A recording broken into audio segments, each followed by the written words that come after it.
शेख हसीना भारत पहुंची हैं और वहां की जो स्थिति है वो लगातार तनावपूर्ण बनी हुई है। खबर आ रही है बांग्लादेश में पूर्व गृह मंत्री के घर पर आगजनी हुई है और पूर्व मंत्री असदुज्जमा खान के घर पर आगजनी की गई है। अवामी लीग के नेता प्रदर्शनकारियों के निशाने पर अब वहां पर हैं। तो बांग्लादेश में हालात काफी तनावपूर्ण हैं। प्रदर्शनकारी जो है वो बेकाबू नजर आ रहे हैं और सेना वहां पर जो है वो अंतरिम सरकार बनाने की बात यहां पर कह रही है। हमारे सहयोगी हमारे साथ जुड़ रहे हैं और ज़्यादा जानकारी के लिए सौरभ बताइए क्या खबर वहां से मिल रही है। ये स्थिति जो है काफ़ी चिंताजनक वहां पर हो गई है। जो बाकी नेता हैं यहाँ पर इनकी पार्टी के शेख हसीना की उनकी सुरक्षा को लेकर क्या खबर है? देखिए, सुरक्षा को लेकर इस वक्त जो बांग्लादेश के नेता जो सरकार में थे या अवामी लीग में थे या अवामी लीग में है, उनके सुरक्षा को लेकर बहुत ही एक चिंताजनक स्थिति बनी हुई है। क्योंकि देखिए, जो इस वक्त जो प्रदर्शनकारी है, अ, उन्हें अभी कोई रोकने के लिए नहीं है। अभी तक तो वहाँ पे इंटरिम सरकार भी नहीं बने हैं और जो वहाँ के मिलिट्री आर्मी चीफ है, उन्होंने कहा है कि नो फायरिंग की ऑर्डर्स दी गई है। तो जहाँ पे सुरक्षा कर्मी नहीं है, जहाँ पे कोई नो फायरिंग ऑर्डर्स हैं, जहाँ पे कोई सरकार नहीं है इस वक्त, वहाँ पे आप समझ सकते हैं किस तरीके का स्थिति बनी हुई है। बांग्लादेश के पार्लियामेंट के अंदर प्रदर्शन कर रही है। जो शेख हसीना के घर थे, प्रधानमंत्री के जो ऑफिशियल निवास थे, उस पर प्रदर्शनकारी घुसकर वहां से जो उनके हाथ लगे वो लूट के निकल चुके हैं और पूरी तरीके से वहां पे तोड़फोड़ हुआ है।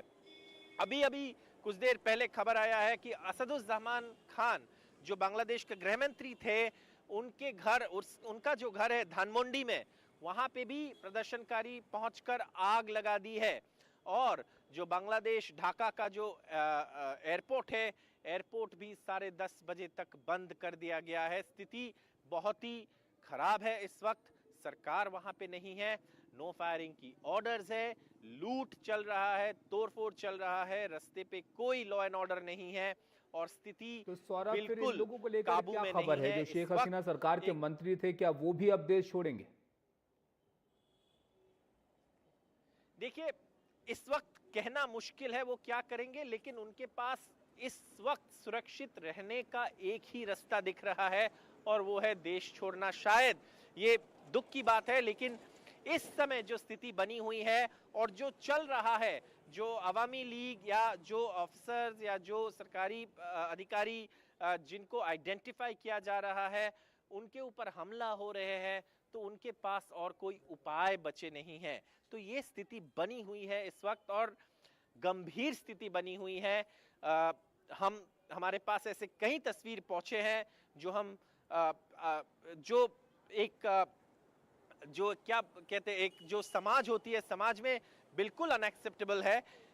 लेकिन इस तरीके का तस्वीर वहां से निकल के आ रहे हैं। आप समझ सकते हैं, वहां के सांसद के अंदर प्रदर्शनकारी बैठ के अंदर बैठे हुए हैं, प्रधानमंत्री के निवास के अंदर प्रदर्शनकारी बैठे हुए हैं, जो हाथ में मिल रहे हैं वो लेके भाग रहे हैं, तोड़फोड़ कर रहे हैं। एयरपोर्ट बंद है, ट्रेन तो छोड़िए, ट्रेन तो बंद ही है। और आप देखिए, जो भारत से ढाका तक ट्रेन जाते हैं वो भी बंद है, फ्लाइट्स जो भारत से ढाका जाते हैं वो बंद है। तो स्थिति बहुत ही इस वक्त हालत खराब है। लेकिन उम्मीद ये है कि जब एक इंटरिम सरकार बन जाते हैं, जब धीरे धीरे जो वहां पे सुरक्षा कर्मी हैं वो सिचुएशन को कंट्रोल करने लगते हैं। अभी तो नो फायरिंग का ऑर्डर्स है, तो अब कोई करने वाला कुछ नहीं है। हमारे जो सहयोगी ने कुछ देर पहले रिपोर्ट किए थे पार्लियामेंट के सामने से, वो काफी डरावना जो तस्वीर सामने आए हैं। तो लेकिन ये सौरभ, स्थिति अभी बनी हुई है वहां पे। इंटरिम और सरकार बनने में तो थोड़ा टाइम भी यहाँ पर लग सकता है। पहले तो खबर ये आई थी कि जो आर्मी है उनकी तरफ से अपील की गई कि प्रदर्शनकारी जो है वो हिंसा ना करें। अगर फायरिंग के ऑर्डर्स वापस ले लिए गए हैं तो फिर अब क्या ऐसे ही छोड़ दिया गया है देश को, या फिर कुछ एक्शन लेने की या कुछ कानून व्यवस्था संभालने की कोशिश भी यहाँ पर की जा रही है?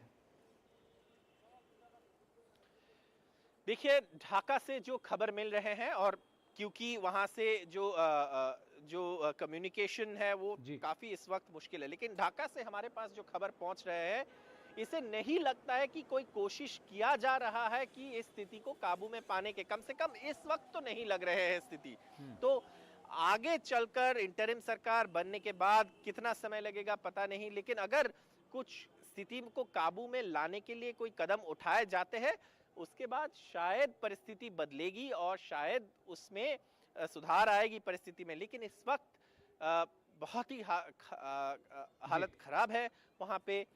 बिल्कुल एनार्की जिसे कहते हैं, केओस जिसे कहते हैं, बनी हुई है स्थिति, और सरकार नहीं है तो आप अनुमान लगा सकते हैं किस तरीके का स्थिति बनी हुई है। बिल्कुल सौरभ, सरकार नहीं है, कानून व्यवस्था चरमरा गई है। वहां पर सड़कों पर प्रदर्शनकारी हैं, प्रधानमंत्री आवास में वो घुस गए और यहां पर अब खबर है कि पूर्व गृह मंत्री के घर पर आगजनी बांग्लादेश में जो है वो की गई है। तो स्थिति कुछ इस तरह की है, काफी तनावपूर्ण है। लगातार खबरें जो आ रही हैं बांग्लादेश से वो अच्छी नहीं है। शेख हसीना भारत पहुंची हुई है।